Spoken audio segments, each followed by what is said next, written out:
I got you with another lesson, giving all glory, honor, and praises to Yahweh Ba'ashem Yahweh Shai, Ba'ashem HaKodash. Double honors to the apostles and elders of the great millstone to rule and teach well. Peace, love, salutation to the elect 144 first fruit. This is going to be a pretty swift lesson in the spirit, speaking on Satan against Satan. So, of course, all is going to tie back into America imploding to themselves. Implode. All right. The word implode, it says collapse or cause to collapse violently inwards. All right. It says end or fall or fell suddenly or dramatically. So that's what implode means. Right now we're seeing the implode of America, not explode, but implode. Matter of fact, let's just get the word explode because it could apply to America here in this sense as well. It says burst or shatter violently and noisily as a result of rapid combustion. Matter of fact, let's get the etymology. Explode. The word explode. It says to reject with scorn. It says drive out or off by clapping his hiss off or a hoot off. You know how there's a stray cat in the yard, you be like, get scat. That's a form of exploding towards something. Okay, let's look at the noun. It says action of driving out with violence and noise. So actually imploding and exploding or being an explosion is does both of those words do apply to America, because America will be driven out with violence and with noise coming from the missiles, and also the imploding that goes into the morality of this place. So there's something I've been doing. I've been going back and watching all the Marvel movies starting all the way back in 2008. I think it was the first movie you needed to watch was The Incredible Hulk. And then after that, you had to watch the first Iron Man. That's really what starts popping this Marvel Universe movie trilogy, whatever you want to call it.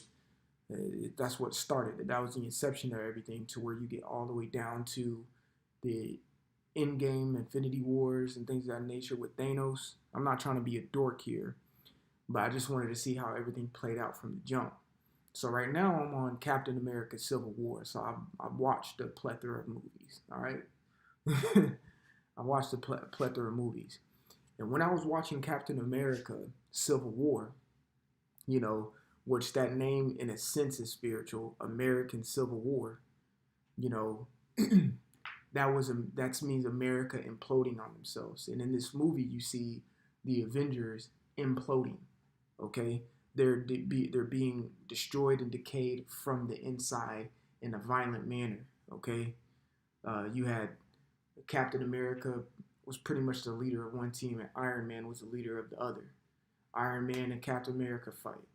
You had I ain't gonna be a dork, but in a sense, it was what the movie title was called.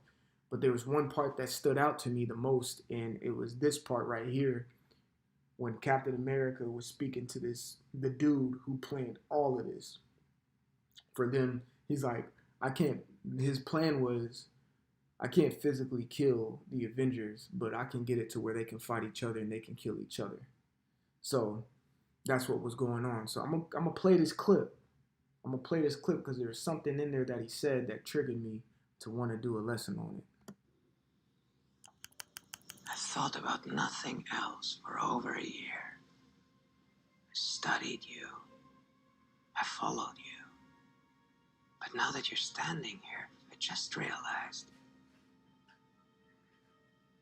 there's a bit of green in the blue of your eyes. So I'm gonna stop it right there. So it's the same thing that we do with Esau. We study and we follow this cat.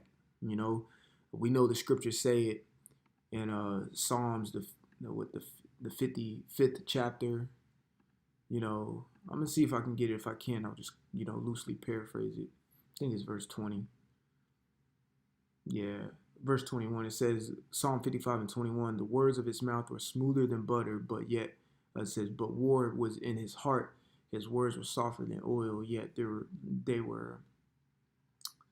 yet were they drawn swords. This is Ecclesiasticus or Sirach. Let's get that. I want to say it's the 16th chapter. Oh, Salakia. Let's see.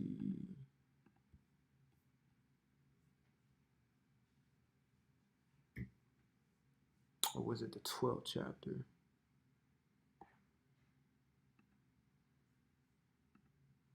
Bear with me. Yeah.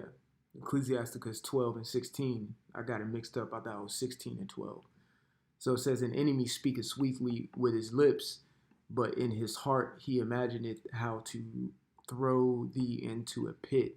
He will weep with his eyes, but if he find opportunity, he will not be satisfied with blood.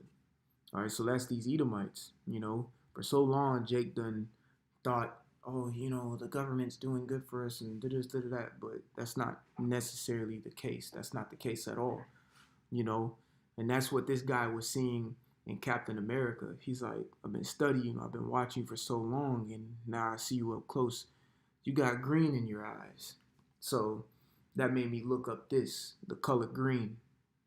So I'm gonna start right here. Okay, I'm gonna start right here. It says the ability to put yourself in the shoes of others is one of your true talents, but you need to be careful. You don't become so involved in others' lives that you become a martyr. All right, which really the word martyr goes into being a witness, but also goes into it can go into dying as well. Um, it goes on to say you have to be careful not to become complacent and self-righteous, meaning, you know, shit, fuck it, proud. You know what I'm saying? It says forgetting about your own dreams and goals. All right. It says greens are generally frank. All right. Community-minded people. These are the good sides of it. We're gonna get to what I wanted to get to. It says fairly sociable because there's nothing good about Esau. All right, and when he was saying this to Captain America, when he said, "I see greens in your eyes," he wasn't saying that in a sense of like a positive connotation. He was saying that in the sense of, "I see who you really are," you know. And that was the spirit he was saying that, because that's when we do studies on America and things of that nature, because before this truth we were blind to the truth and what things really were, and then we saw the greens in America's eyes.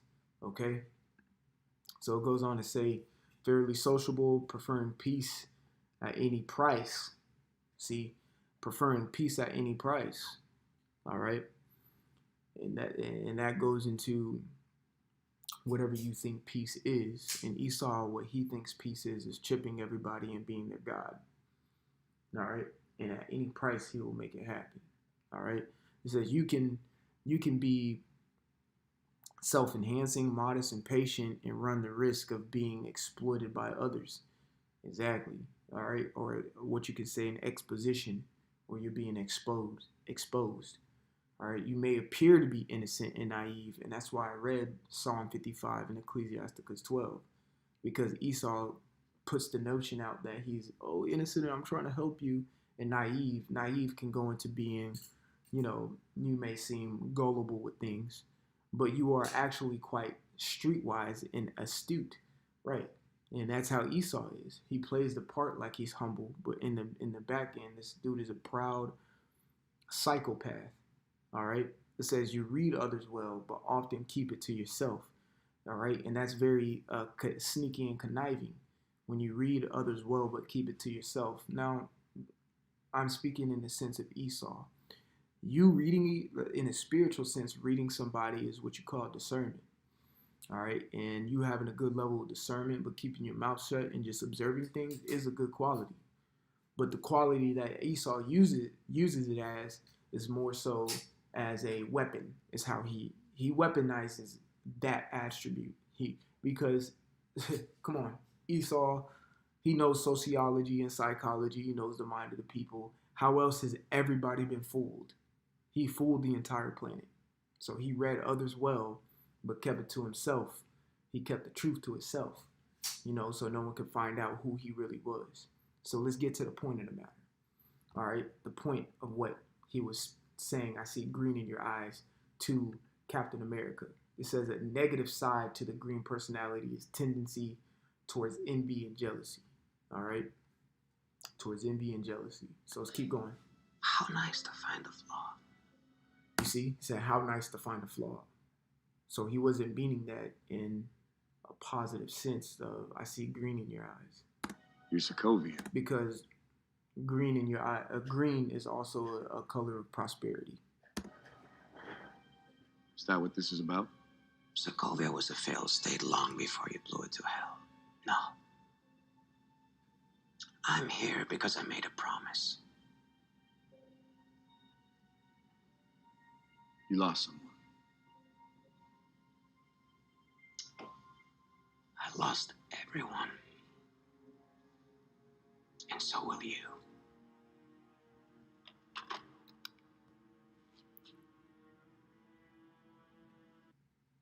So I'm gonna stop it there. I was hoping this was the clip because before he said this, man,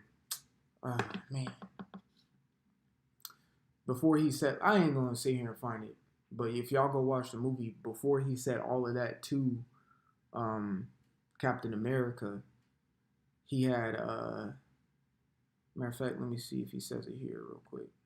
An empire toppled by its Yeah, they're perfect. Yeah, I was speaking too soon. All right.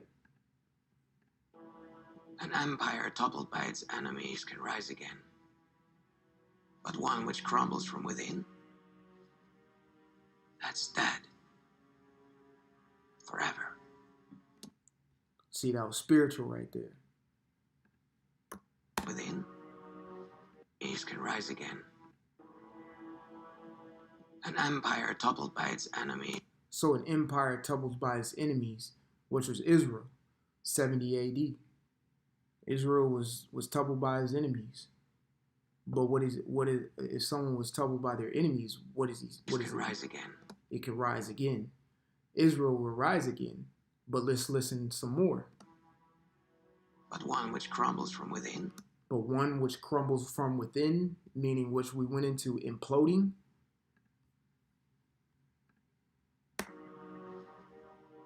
That's dead. Is dead Forever. forever. All right.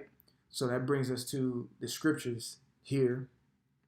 All right. The words of Yahweh Shai. I'm going to get Matthew and Mark. Okay. This is Matthew chapter 12 and 26. And if Satan cast out Satan, he is divided against himself. How shall his kingdom stand? Now let's get an answer. Okay. Let's get an answer to that. It says, Mark 3 and 23, and he called them unto him and said unto them in parables, how can Satan cast out Satan? And if a kingdom be divided against itself, that kingdom cannot stand. And if a house be divided against itself, that house cannot stand. And if Satan rise up against himself and be divided, he cannot stand, but hath an end. You see that? And that's exactly what, this guy was saying right here. Really, he was quoting Yahweh Shai. All right? Empire toppled by its enemies can rise again. Because that's the one toppled by his enemies can rise again. That's why Yahweh Shai said, if this was my kingdom, my servants will fight. I will rise. He's pretty much saying, I will rise on these motherfuckers. I will rise up again on it. And I'll bring Israel back to its former glory and its former estate. But one which crumbles from within, that's dead. Forever. And it was a spirit because he was talking directly to America. Okay? He was talking directly to America. All right? Yeah, this movie, real talk, Captain America Civil War is probably one of the best Marvel movies made. And I say that strongly. It was probably one of the top Marvel movies ever made. You know what I'm saying? In my books. It's up there with Infinity War and things of that nature because the little subtle things that were in it showing how America is going to implode in itself, And Yahweh Shai said it perfectly. You know, if in Mark 3:26, and if Satan rise up against himself and be divided, he cannot stand, but hath an end.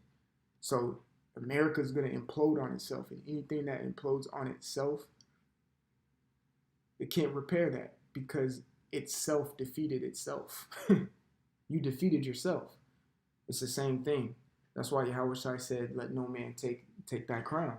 Because if you let someone take your crown, that means you destroyed your own self within yourself. You lost the battle. No one else lost the battle for you. You lost the battle for yourself. You know, so Lord willing, this lesson was edifying. I want to give all glory, honor, and praises to Yahweh Ba'ashem, Yahweh Shai, Ba'ashem Achakodash. Double honors to the apostles, the elders, great millstone, to rule and teach well. Peace, love, salutation to the elect, 144 first fruit. Brother Kasha Kwal. Till the next time, shalom. And like usual, repent, for Yahweh Shai is coming back sooner than what me and you believed. Shalom.